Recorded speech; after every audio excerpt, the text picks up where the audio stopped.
Bienvenue dans ce nouvel épisode du podcast de Tirefest. Aujourd'hui, on va parler d'humour, de quelle manière on est drôle sur les réseaux sociaux. Est-ce que c'est une fin en soi? Est-ce qu'on a besoin d'être drôle sur les réseaux ou pas? J'ai un peu twisté le sujet, je m'en rends compte.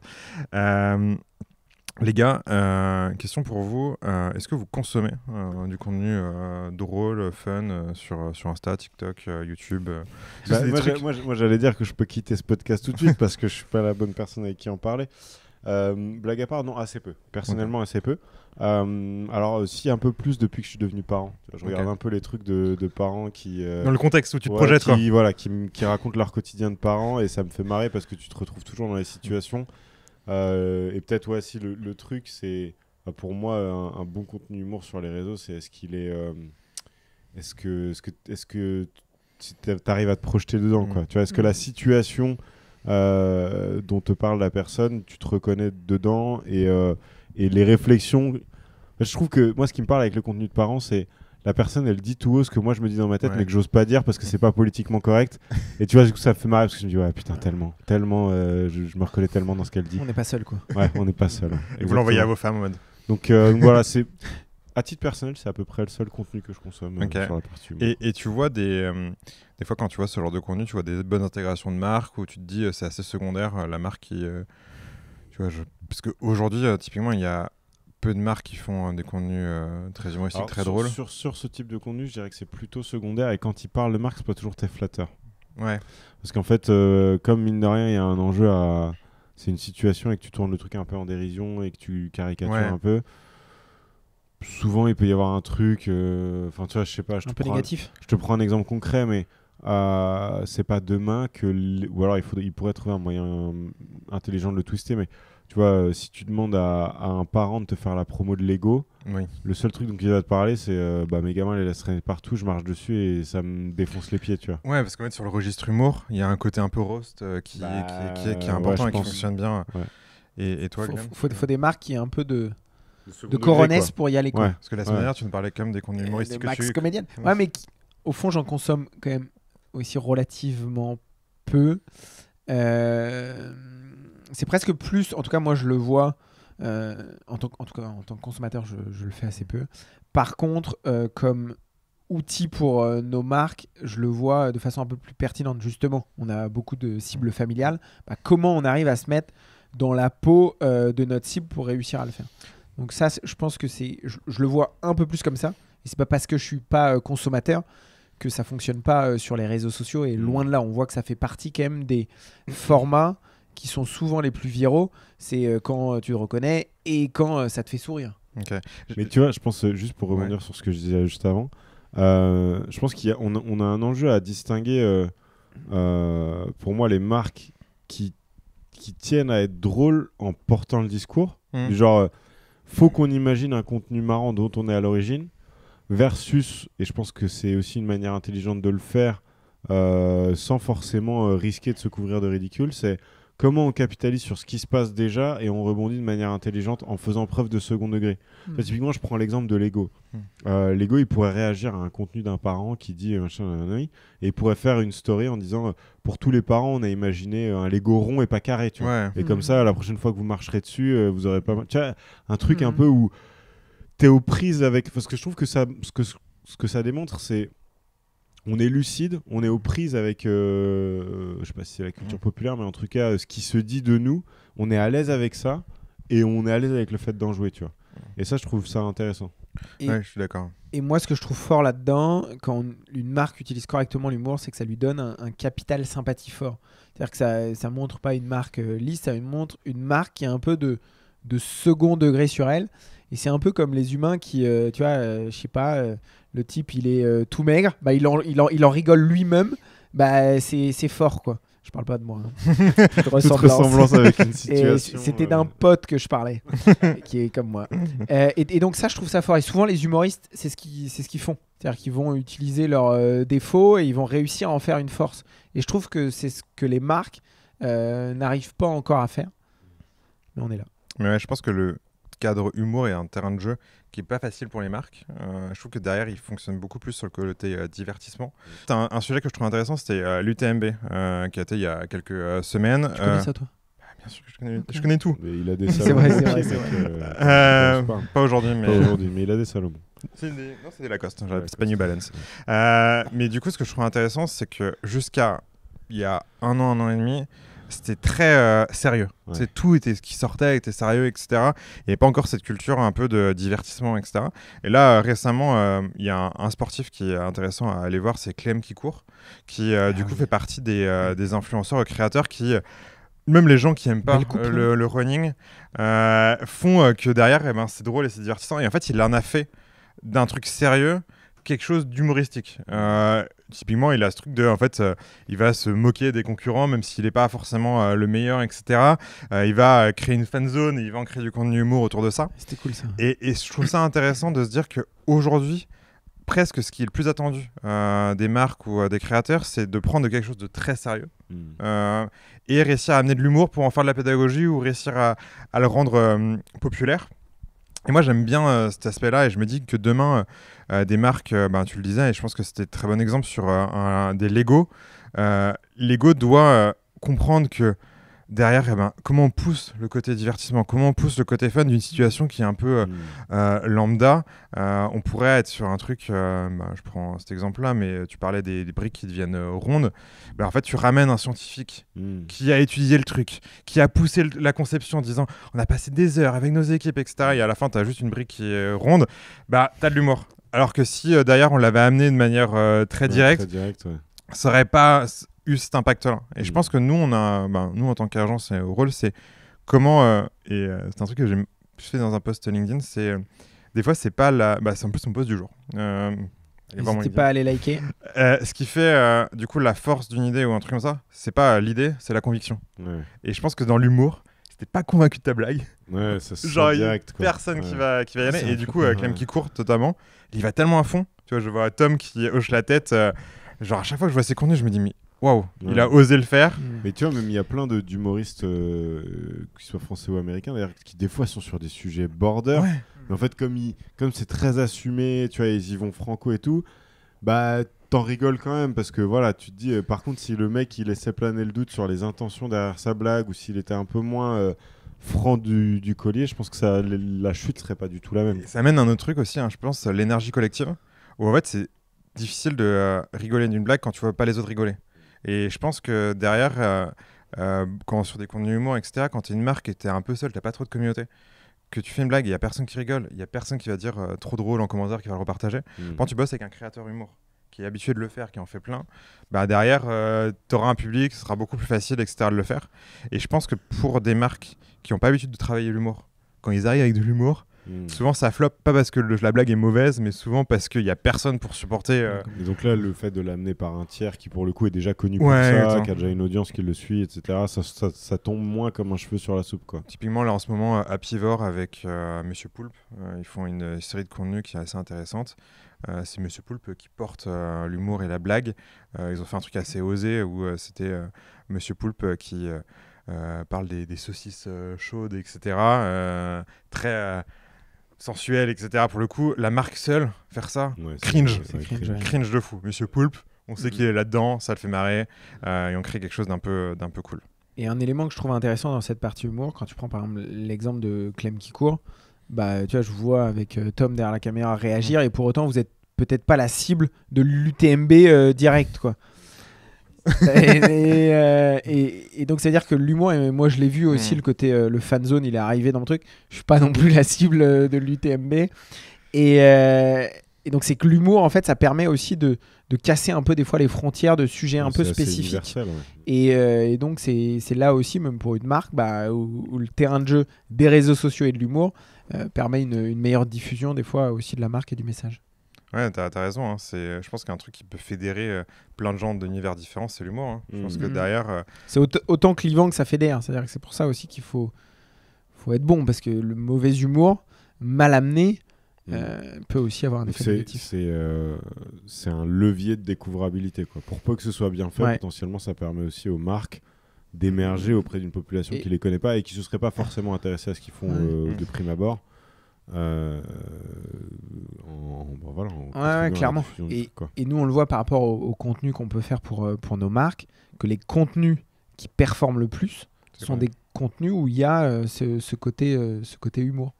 On en parlait il n'y a pas longtemps tu vois, le post que tu avais fait sur Ered Food Service avec la vidéo qui a fait 1,5 million de vues sur YouTube, un taux d'engagement de 15 000 likes, tout ça.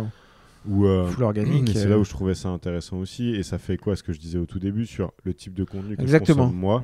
C'est les trucs dans lesquels je me reconnais. Et là, en l'occurrence, on est sur une marque food service B2B qui s'adresse à un public de restaurateurs et qui s'est mis à la place du restaurateur et qui a tourné en dérision, entre guillemets, une situation que tout le monde connaît, qui est t'es en train de fermer ta cuisine et 3 minutes avant la fin du service, t'as des clients qui arrivent, tu vois. Et donc là, tu vois la frustration, tu vois la personne exaspérée. Et en fait, ça parle à tous ceux qui travaillent en cuisine, qui arrivent en fin de service, qui sont fatigués, qui n'ont qu'une envie, c'est de rentrer chez eux. Et ben non, il faut que tu serves ta dernière table alors que tu avais commencé à tout ranger, à filmer tes prépas et tout. Et ça, voilà, c'est des trucs qui... Et c'est en tout cas une bonne étape dans l'humour. Je pense que c'est, tu vois, la première étape dans l'humour pour les marques. Et déjà de faire ça et d'essayer de le faire bien, c'est une bonne chose. Et ensuite, aller plus loin, il faut faire attention parce que ça peut vite être cringe, comme je disais. Et donc, potentiellement avoir des créateurs qui le font. Et surtout pas oublier ce pourquoi on est là, tu vois. Oui. Que, typiquement, et c'était ce qui ressortait de ton post LinkedIn aussi, c'était la complémentarité Très bien de l'humour. Écrit. La complémentarité de l'humour avec d'autres types de contenus comme l'expertise. En fait, ce qu'il faut, je pense, à mon sens, c'est se poser la question de la place que ça doit prendre dans ta boîte à outils, quoi. Ouais. Tu as une palette de trucs que tu peux exploiter. L'humour, c'est une de ces nuances, une nuance au sein de cette palette-là. Quelle place je lui donne et donc avec quelle finalité. Et en l'occurrence, l'humour, comme on le disait juste avant, ça peut permettre de favoriser la découvrabilité. Donc c'est ce qui fait que les gens vont entendre parler de la marque et potentiellement, en fonction de la marque et de ce qu'elle cherche à véhiculer comme message, le reste des contenus, c'est ce qui va les faire rester. En fait, il y a un truc intéressant d'avoir une stratégie à 2 vitesses autour de ça. Et je pense que dans ce que tu dis aussi, il y a un truc qui est dangereux pour des marques qui surfent que sur l'humour. C'est un peu la personne qui crie au loup. C'est que demain, après, pour amener un sujet sérieux, tu peux plus. En fait, si tu fais que de l'humour, je pense à Duolingo, demain, ils vont à faire une annonce. Tout le monde va s'attendre à une série, tout le monde va s'attendre à un truc de dingue et tout. Tu dis c'est une blague, quoi. Et je pense que derrière, pour une marque, soit on fait le choix d'être full humour et c'est assumé et on sait qu'on aura cette image-là. Soit derrière, je trouve que c'est intéressant de pouvoir faire un mix des deux et pouvoir aller là-dedans. Juste pour vous donner un petit truc, j'aime bien dire comment on peut réussir à trouver des choses drôles, etc. Moi, il y a un site que j'aime beaucoup sur lequel aller parce que j'aime bien le côté vrai, authentique. Qui est interdit maintenant Qui est interdit maintenant. Tu pensais à quoi? Rien, vas-y, Ben. De ton site préféré. Tu nous parles de VPN à longueur de journée, on sait pourquoi tu as pris un VPN. Alors, si tu parles de Pornhub, etc., c'est que c'est plus fermé. C'est autorisé à nouveau. Ok. Voilà. Très bonne nouvelle, Tom. Voilà, donc... ok. Merci Ben pour l'info. Donc ton site humour, désolé. Voilà, un autre truc on tente des blagues et vous voyez que ça peut vite être cringe. Non, c'est vie de merde. Je trouve qu'en fait... ça existe toujours. Ouais, et du coup, quand je fais de la veille sur des clients, etc., en fait, il y a un outil recherche qui est intéressant. En fait, tu peux mettre genre parents désespérés, galère, etc. Et en fait, du coup, il y a plein de situations que les gens ont vécues. Ça fait longtemps que c'est là. Je pensais que c'était terminé, mais je trouve que c'est... Et c'est le meilleur endroit pour trouver des trucs pertinent, drôles. Ben. Des situations. Merci pour ta validation. Des situations sur lesquelles se baser, quoi. Et je trouve que c'est un truc que tu dis tout le temps quand tu réfléchis une activation ou une ligne éditoriale. C'est je me mets dans la peau des clients. Ouais. Et j'essaie de comprendre quels sont les enjeux ou les problématiques des clients. Et à partir de là, je vais imaginer une idée qui répond soit à cet enjeu, soit à cette problématique. Et je trouve que sur un contenu humour, tu vois, si tu veux faire un POV, tes parents et il se passe X. Effectivement, ce genre de truc. T'as déjà entre guillemets une proof of concept de. Et ça a été validé par la communauté. Voilà, c'est ça. Ça a été validé par la communauté. Des fois, tu fais une blague, tu te dis putain, est-ce que derrière ça va faire marrer les gens? Ça me fait rire moi, mais est-ce que ça fera rire les autres? Là, t'as de la visibilité, etc. Et je trouve que du coup, moi, ce que j'ai fait, c'est que en gros, j'ai pris du coup, je le mets sur ChatGPT. Donc, c'est trop bien, vie de merde, tout est en natif, toutes les infos. Et je lui demande d'aller sourcer des blagues, etc., des choses. Et je trouve ça hyper intéressant pour réussir à trouver des contenus humour. Donc, ce serait un peu mon petit hack pour les gens si vous voulez faire de l'humour et pas prendre trop de risques. Aller sur vie de merde, ça peut être assez intéressant. Voilà. Et après, je pense pousser le curseur sur quelque chose qui vous paraît un peu chiant. Comment réussir à pouvoir l'amener du divertissement, un peu de spectacle, un peu de magie, et directement quand on le fait, ça amène de l'humour. L'UTMB, Rohan Herbalaise. Ouais, un truc comme ça. un chef, Désolé, c'est ça. J'avais un doute. Mais du coup, typiquement, quand il fait la ligne d'arrivée, il a repris un peu les codes du marathon, où en fait, souvent les mecs boivent une pinte de bière, etc. Il est arrivé à la ligne d'arrivée avec un jambon beurre et une pinte de bière. Et il a montré le symbole là-dessus, et je trouvais ça drôle aussi qu'il y a eu ce côté célébration, qui était un peu moins présent sur Tout le monde célèbre. À l'époque, non, tu vois. Ouais, non, mais là, je voyais. Non, avec le social media. Moi, je pense qu'effectivement, des fois, ça peut être intéressant. Ça peut être un indicateur intéressant de se dire, ok, c'est une situation grave, en tout cas chargée. Comment je fais pour la détourner et en faire de l'humour, tu vois. En gros, c'est l'humour, ça marche aussi grâce au contraste. En gros, le côté inattendu ou décalé du truc, il naît en partie avec le contraste de c'est quand même un moment qui est fort en émotion, et il y a des gars qui vont réussir à en faire quelque chose de drôle parce qu'ils vont avoir un comportement inattendu dans ce contexte-là, quoi. Et donc la question, c'est dans les sujets que tu peux être amené à traiter, lesquels sont souvent traités avec gravité ou sont souvent chargés, et comment tu peux, avec bon goût, créer du contraste en faisant quelque chose d'inattendu ou décalé, quoi. Ça peut être aussi un bon framework sur un contenu humoristique où c'est pas que tu prends pas trop de risques, mais en tout cas, tu as une forme de garantie que ça peut fonctionner. Ça, je suis d'accord. Et je pense qu'il y a un truc qu'on n'a pas abordé, mais c'est toute la partie trend, etc., qui est intéressante, mais de se dire qu'aujourd'hui, les contenus qui performent et qui sont visibles sur les trends, je parle des personnes qui créent des trends par rapport à ça, c'est qu'en fait, quand ils documentent leur quotidien, et c'est un truc qui les fait marrer dans leur quotidien, qu'ils ont envie de documenter ou partager. Et je trouve que c'est un truc qu'on a des fois un peu oublié. Typiquement, on prend l'exemple du restaurateur qui a fin de service. Typiquement, cette idée, elle vient d'une personne qui, ça lui est arrivé, et a dit, là, il faut que j'en fasse une vidéo.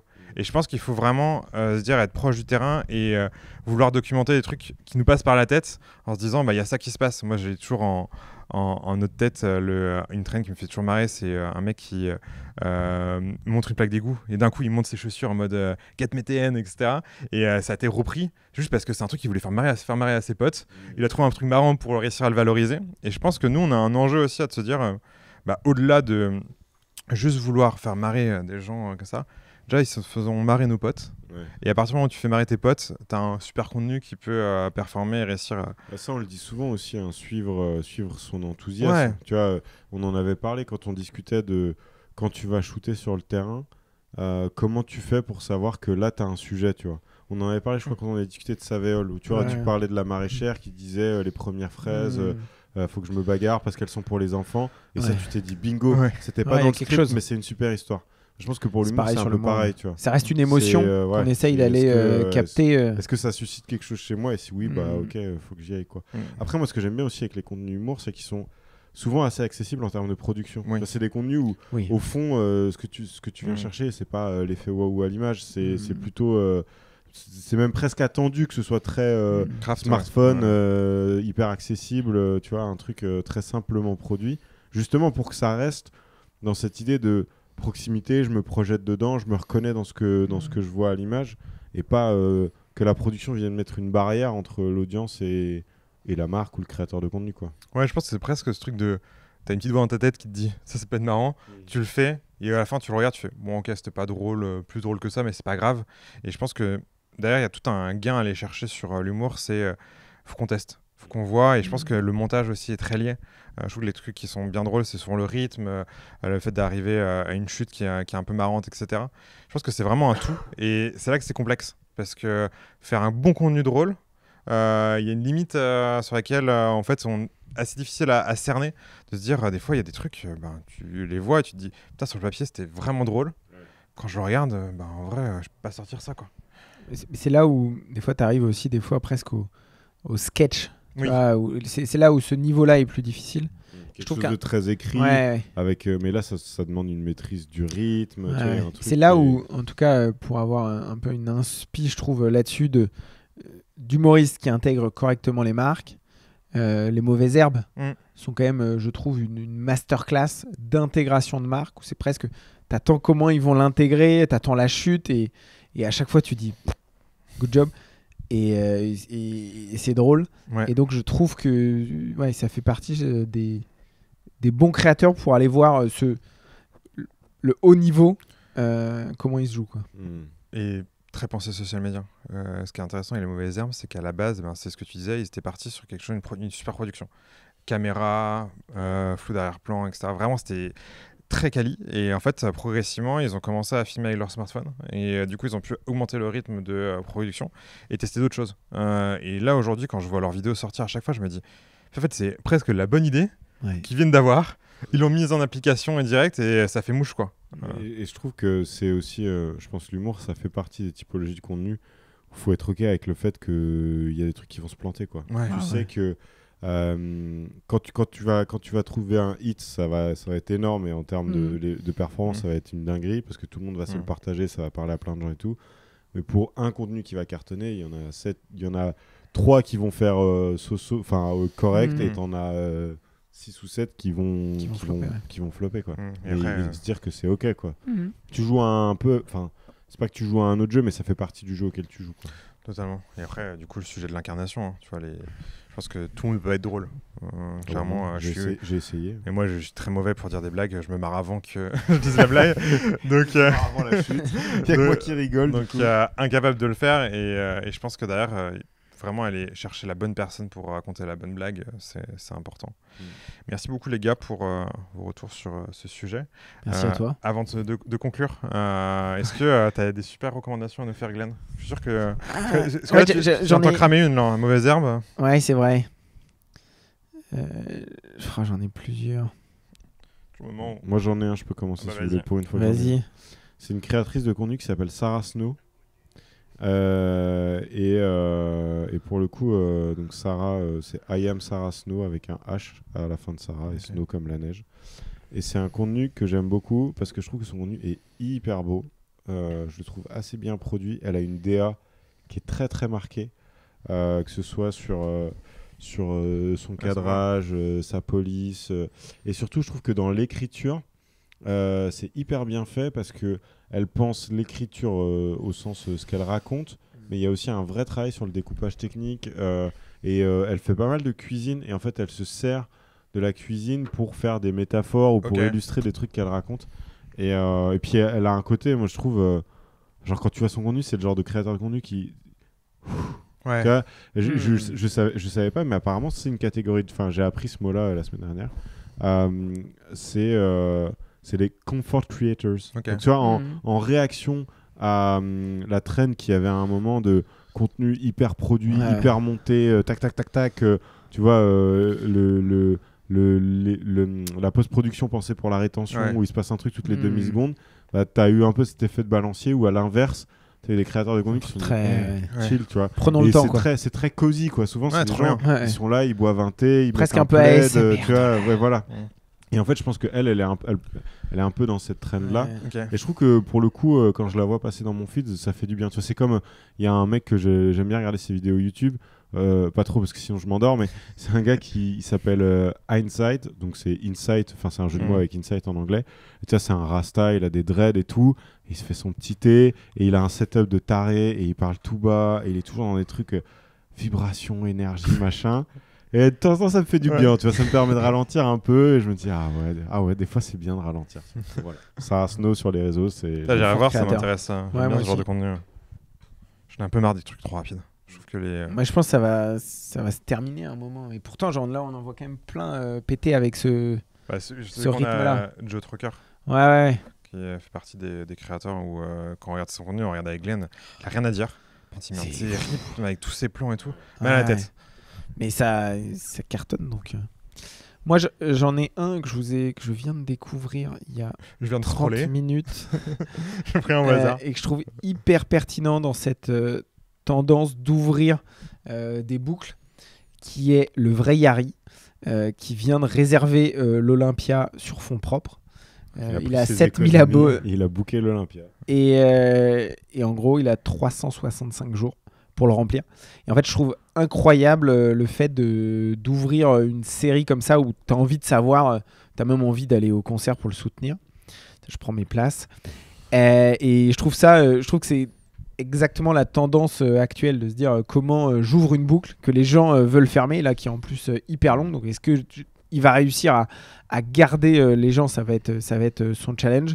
Mais j'ai trouvé le principe de départ incroyable. Ouais, c'est assez bluffant parce que il a commencé il y a longtemps ce truc-là. Et je sais plus quand c'est. Je crois que le début, l'annonce, c'était J-500. Ouais. Je sais plus à combien de jours il est là, mais. Là, il est à J-200. C'est le 25 avril 240. 2026. Ok. Mais ouais, je l'avais vu passer et là je vois qu'il On se retrouve à l'Olympia.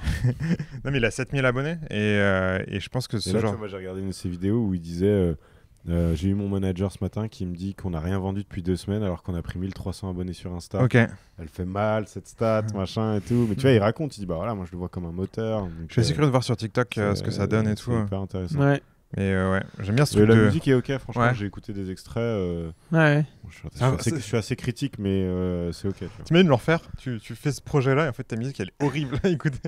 Ça pourrait, il suffit d'avoir. Mais après, ça peut faire partie du challenge. Ouais. Hein. Aussi de se dire j'ai un an pour faire step up ma musique pour que apprendre à chanter. quand je vais me pointer sur la scène de l'Olympia, je sois pas ridicule. Tu vois. Je crois qu'en fait, est-ce qu'il écrit un EP ou un truc en même temps ou il a déjà son. Aucune idée, Il a déjà des titres en ligne. Je viens de découvrir. Ok. Ça vient de popper chez moi. Marche. Mais ouais, je l'avais vu passer aussi. Je m'étais dit, putain, challenge. Moi, ça me faisait peur financièrement. Je me suis dit, putain. Ouais, surtout quand tu vois qu'il a 7000 abonnés sur Insta. En fait, je me dis, surtout, un Olympia, ça coûte un bras. Hein. C'est plusieurs dizaines de milliers d'euros à louer pour la soirée. Je pense. Parce que c'était Popcorn qui avait fait un Olympia et il avait pas des budgets. Je me disais, si même eux, ils ont galéré à le rentabiliser, je me dis. Moi, le compte que je vous partageais s'appelle Only Brock. C'est un. J'ai eu peur encore.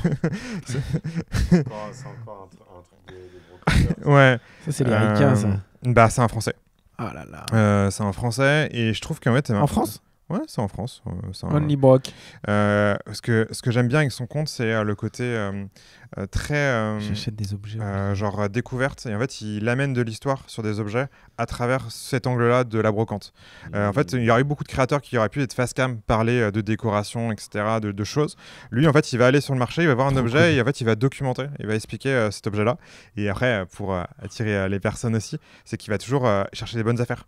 Donc, il va dire, c'est quoi le prix ? Il va essayer de le négocier et en fait on se rend compte que typiquement derrière il va pouvoir le revendre. Donc en fait on a envie d'avoir ce petit challenge. Est-ce qu'il va trouver la bonne affaire ? Est-ce qu'il va l'acheter ? Est-ce qu'il va réussir à l'avoir au prix qu'il souhaite ? Et en même temps on a plein d'informations que je trouve très intéressantes. Donc des fois moi ce que j'aime bien avec ce genre de créateur, c'est il y a des formats que tout le monde fait, etc. dans le sujet. Il suffit juste de faire un petit pas de côté. Et derrière, tu peux avoir quelque chose qui parle des mêmes sujets avec un angle assez différent. Et je pense que nous, en social media, on devrait pouvoir le faire comme ça. Et il m'a fait tilt quand je l'ai vu. Je me suis dit, putain, tu vois, ce qui est hyper intéressant, c'est vraiment le côté, je trouve, pédagogique du truc. Tu vois. À un moment, il ouvre avec... il prend un magazine de déco vintage et il montre un vase, ça s'appelle un vase mouchoir, je ne connaissais pas. Années 70 et en gros qui se revend 50 balles sur le bon coin et lui il l'achète à 1 euro en vide-grenier tu vois. Et ça tu dis bah en fait tu vois que le mec a fait ses devoirs quand même et que le gars il s'y connaît vachement et que, donc du coup comment il spot les bonnes affaires et tout et donc t'as quand même un côté pédagogique tu vois parce que au fond le truc peut être vite répétitif tu vois il fait des vide-greniers il trouve un truc il le revend sur le bon coin tu pourrais aussi avoir une personne plus classe. Vas-y. Mais le fait qu'ils mettent là-dedans le côté pédagogique de voilà, je m'intéresse, je suis passionné et immersif. Ouais, voilà. Et bienveillant. Parce que en fait, souvent les brocanteurs comme ça, il y a un truc très négoce. Et lui, je le trouve intéressant à regarder. Et du coup, quand je suis tombé dessus, je me suis dit, putain, c'est cool. Et j'ai déjà pensé à des formats à faire avec lui en création. Je me suis dit, putain, ça serait dingue. En fait, et c'est un des posts que je vais faire bientôt, mais je me dis, demain, Lidl ou Decathlon, ils sortent une collection vintage. Pour annoncer cette collection-là, en fait, tu mets les produits sur dans un truc comme ça. brocante. Et en fait, en gros, tu réussis à intégrer ta marque de cette manière-là. Je pense qu'il y a des choses cool à faire, parler de l'histoire et tout. Merci beaucoup, les gars, pour cet épisode. Merci à toi. La team, on se dit à la semaine prochaine. N'hésitez pas à laisser des petits commentaires si vous voulez qu'on parle de sujets spécifiques. Et à très vite. Ciao. Ciao.